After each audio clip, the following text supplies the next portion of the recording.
Hi, I'm Andy Joles. Welcome back to VideoCreditScore.com. Today we're going to talk about thin file reports and what are thin files and how do they impact your credit score. So a thin file is a credit file that doesn't have enough trade lines. It doesn't have enough accounts. And if you don't have enough credit history, a score cannot be computed. And so this is referred to as a thin file.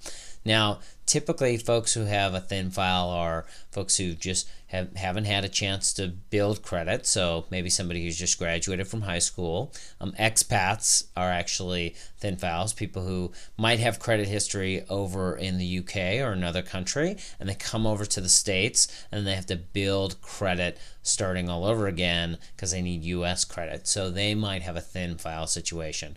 And then there are underserved populations or underbanked populations. People just use cash, and it's just in certain cultures and certain groups, that's something that tends to happen. So if you're in this situation, you need to build credit history, because in order to either buy a car or a house, you're likely going to need credit at some point, and you want to make sure that you actually have a good credit standing, right? So here's what you do, and there's no sort of exact plan here, but one of the things I like to do is start off getting a secured credit card, do that for a little while, then move up to an unsecured credit card.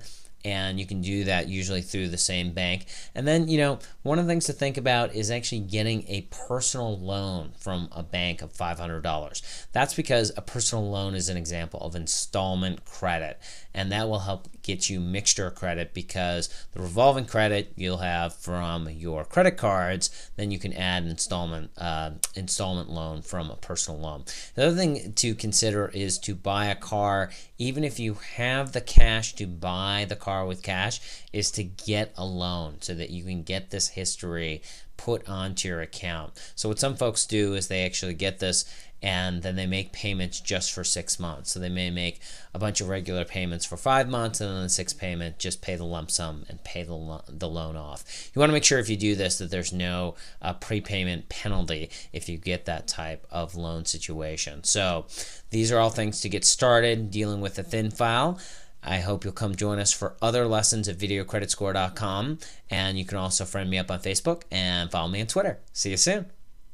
Remember, everyone's situation is different. Be sure to contact a financial advisor or a credit counseling professional before making important financial decisions. This video broadcast is for educational purposes and not a substitute for receiving personalized professional advice.